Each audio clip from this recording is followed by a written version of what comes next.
Good morning, ladies and gentlemen. A famous philosopher once said, "The only constant is change."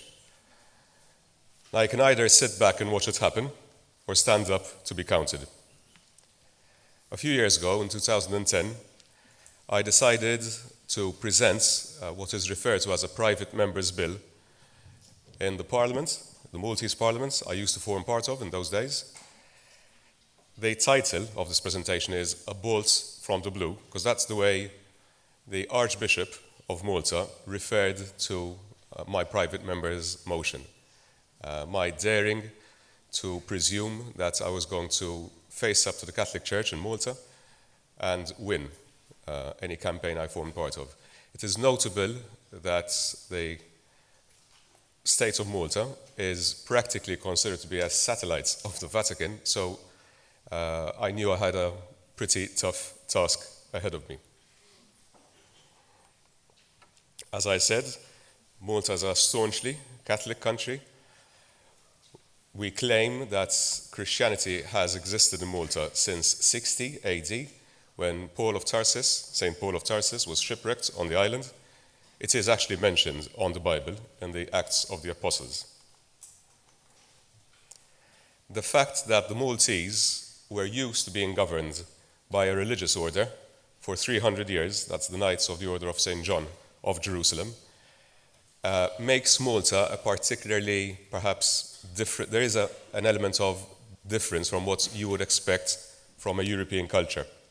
I'm sure that the French wouldn't accept, or the Germans wouldn't accept, the state of affairs that existed in Malta till a few years ago when it came to divorce, IVF legislation, gay rights. But the Maltese, and especially Maltese politicians, were rather wary when it came to facing up to the church. The only chap who faced up to the church was actually Napoleon Bonaparte. He invaded Malta in 1798, conquered Malta very easily, notwithstanding the very strong fortifications built by the Knights, but he just stayed in Malta for 2 years. He was kicked out by the Maltese single-handedly when he tried to introduce changes such as, for example, divorce. So that ended up with the Catholic Church organizing the Maltese against him, and as I said, we practically single-handedly chucked out what in those days was a major world power. Why did I feel I should do this? Unfortunately, Maltese marriages were breaking down, same as happens on the rest of the planet, unfortunately. And we were ending up with a ridiculous situation in which people who had gone through the heartbreak of a first failed marriage couldn't remarry. So you ended up with people being forced to cohabit rather than remarry if they chose to do so. And as everyone knows, in any cohabiting relationship, the most vulnerable members of that relationship will usually be the women who can't go to work perhaps because they're raising kids, and the kids themselves. It didn't make any sense whatsoever. The divorce legislation I suggested wasn't a Las Vegas-style quick fix divorce. I actually based the legislation I was proposing on the Irish model, which is a very, as you can see, conservative model, which insists that you can only get a divorce, notably if you've lived apart for a period of, or periods amounting to, at least 4 years. So, as I said, it's not a quick fix divorce we're speaking about here. The Irish got it wrong first time around. The Yes campaign in Ireland lost the referendum, the first referendum held about the subject in 1986, and only won by a whisker in 1996. So once again, looking back on what happened to the Irish, it wasn't an easy situation I was facing, especially due to the fact that the party I used to form part of in those days, the Nationalist Party, which was the party in government, PN is Partit Nacionalista. The slogan, the logo of the Nationalist Party is actually Religio et Patria, religion and country. So you can imagine, it's caused quite a stir, even within my own party. In fact, I ended up having to face a direct onslaught by the Prime Minister, by the leader of my party. I stood up to him, but they brought out the big guns. This person is considered to be a big gun by Maltese standards. He is an icon to Nationalist Party supporters. He used to be the leader of the Nationalist Party in particularly difficult times for our democracy. And when you're faced with arguments such as the argument brought forward by Dr. Edward Fenekadami, he is also a president for a number of years, who said that Jesus Christ Notably, for example, Jesus Christ, who was not any other philosopher but the Son of God, said that divorce was bad for society. This is the truth. It's what I believe in. I will not budge from this position. How can you argue against someone who's making that kind of statement? That's the finance minister, once again bringing Our Lady into the fray. She was brought into the fray a number of times, notably by this chap on the right, a self-styled visionary and spiritual leader of a small group, but a very perhaps vociferous group of people. He claims that Our Lady speaks to him while he's on top of a hill, and he said that Our Lady told him that since I had dared to presume that I should try to introduce divorce, Malta was going to be subjected to a series of earthquakes, for example. Anyway, we ended up forming a small group of dedicated individuals. That's where I became particularly close to Minister Bartolo. In those days, he was a member of the opposition party. Our campaign depended on these very, very forceful, vociferous, and charismatic individuals. But we had one problem facing us: lack of funds. Any campaign, any political campaign involves money. All we had available to us was 30,000 euros, and that's opposed to the €500,000 available to the No campaign. Eva, by the way, is yes in Maltese. Le is no. So you'll be seeing the Eva and Le every once in a while. This billboard, we actually got a lot of help, voluntary help. We, apart from basing our campaign on public debates, television appearances, we actually had a quite effective billboard campaign, which we tried to create debates with. This billboard is asking, were this your daughter, would you give her a second chance? In fact, the slogan we chose for our movement was Eva ad divorciu, Eva a zwitch, which means yes for divorce, yes for marriage. A positive campaign giving that particular message. By the way, I mentioned that the Nationalist Party and the Church Coalition spent €500,000 on their campaign, which was eventually unsuccessful. The church in Malta, the Catholic Church in Malta, is bankrupt at this point in time, and the Nationalist Party is bankrupt. I mean, to such an extent that they don't have any money to pay their employees, so that didn't work out well for them. This particular billboard caused quite a stir. A cute baby, you feel like pinching his cheeks, he's so cute. The question being asked, but it was the case. So we tried to present the stark reality which was being plastered over by the No campaigners. The question being asked here is, we're forced to cohabit and our children are bastards. Now that's a strong word to use, but it is the case. Why was Maltese society forcing people to cohabit rather than, if they chose to do so, remarry? This was the leader of our campaign, a very charismatic, a very articulate person, Dr. Deborah Shkembri. Our campaign team was actually a unique development in Maltese political history because it included individuals who came from all parts of the political spectrum.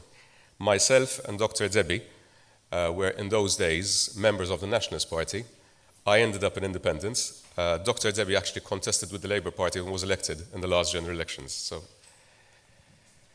once again, faced with arguments such as this one brought forward by the Catholic Archbishop of the sister island of Gozo, what can you say when faced with such an argument? We're called traitors, wolves in sheep's clothing. Activists in Gozo were refused the Holy Eucharist. So you're faced with a position which you may find difficult to address at times. That's the Nationalist Party leader, in those days the Prime Minister, a very staunch Catholic, came out completely against divorce, and he ended up encouraging his own party to take a formal stand against divorce. That was after 13 very exhausting, to me, executive committee meetings in which I tried to convince the party otherwise. Christ, once again, and his image brought into the fray. That's billboards used by the No campaigners, as saying yes to Christ and no to divorce, as if one thing excludes the other.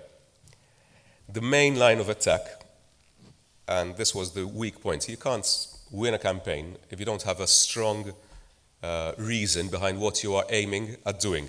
The main line of attack for the No campaigners was, look, This guy, this group of people are trying to introduce divorce. Divorce, ergo, this will lead to an increase in the marital breakdown rate. That doesn't make sense. In fact, statistically, it's a fact that the marital breakdown rate in Malta has actually gone down since we've introduced divorce. It's not because of the introduction of divorce, obviously. It's simply coincidental, but it's definitely not the case. You don't jump off a cliff because you're right next to the cliff. You don't go through the heartbreak of divorce just because divorce is available. It did not make sense at all. They brought kids into the fray. This poster has a very forlorn-looking girl claiming that we're trying to break these kids' families and ending in heartache. Obviously ignoring the fact that a lot of families had actually been going through this heartache, unfortunately, and that kids prefer to live in a stable environment, even if it means living with their mum or their dad separately, rather than living in a home environment, which is full of conflict and strife. I was attacked, personally. My family was threatened. This is a poster that was placed. It's alluding to me injecting, since I'm a dentist, but this time around I was injecting the disease of divorce into the brains of Maltese youth. That's what it's saying in Maltese, basically.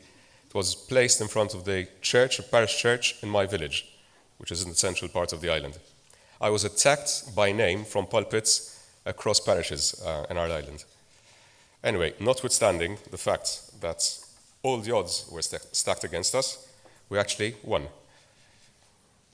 52% of Maltese, that's a good one, yeah. 52% of Maltese voted yes. But that doesn't mean that the no campaign, the scaremongering tactics of the no campaign, were ineffective. We started off the campaign, our calculation was that 57% of Maltese were actually in favor of divorce. But the scaremongering tactics of the church were particularly effective in our sister island, Gozo, that's the island to the north, and in the central rural part of the island, in which the church has a much greater sway, so to speak. The main strength when it came to support for our Yes campaign was in the southern part of the island, as you can see, the dark green part. That is a predominantly Labour-leaning part of Malta. And it's notable that Dr. Joseph Muscat, who was then the leader of the opposition and who's nowadays the Prime Minister of Malta, personally came out in favor of divorce. So that obviously had a profound effect. Following the referendum, we ended up with a parliamentary debate, and the vote ended up with 52 in favor, 11 against. That's including the Prime Minister. He voted against the referendum result, which he had actually proposed in the first place, so that really made a lot of sense. 5 abstentions. You ended up with 19 in a small parliament. That is a substantial number. 19 Nationalist Party MPs going against their own party by voting in favor of divorce. Things, deteriorated between me and the party. I had been a very active member of since age 15. Do the maths, I'm not going to tell you how old I am, although I'm sure you can check. So that's a long time as a very, very active member of the Nationalist Party. I started off being a local councillor. I was actually a member of the youth movements before that, an MP for practically 15 years. And I had to resign because things had deteriorated. I declared myself an independent MP in coalition with the party in government. It is notable that the party in government simply had a one-seat majority, so that gave me obviously a bit of a hold on things that happened in Parliament, and I actually used that to push forward gay rights and to push forward IVF legislation. Once again, that was a pretty thorny issue in Catholic Malta, in vitro fertilization. Moving on, you ended up just a few months later with a massive Labour Party victory. The Labour Party got 55% of the votes in the last general elections, as opposed to 40% of the votes that were attained by the Nationalists. So that was a massive and a humiliating defeat for the Nationalist Party, led by Dr. Lawrence Gonzi, who actually ended up resigning practically immediately after the elections. And the chap with the red tie in the middle is the new Nationalist Party leader. He is more liberal in his outlook. He's seen here being presented with the Nationalist Party defeat reports, which identified the divorce campaign as being a major issue when it came to the humiliating defeat that the Nationalist Party went through. We should have gay unions by the end of this year. The debate is happening as we speak in Parliament. It is interesting to see that the Catholic Church, there is a ray of hope when it comes to what Pope Francis is saying, the leader of the Catholic Church, is embracing gays. He is embracing divorcees. Till a few years ago, divorcees were practically discouraged from going to Mass in Catholic Malta. So hopefully things will change with such a charismatic leader, really. Now, that's a photo of us celebrating this unexpected, perhaps, victory. That's Minister Bartzel on the background and me and Debbie. And I thought that particular quote was very apt in this kind of situation. Never doubt, and I do implore you to keep in mind that you should never doubt that a small group of thoughtful, committed citizens can change the world. Indeed, it is the only thing that ever has. So I'd encourage you to stand up and be counted.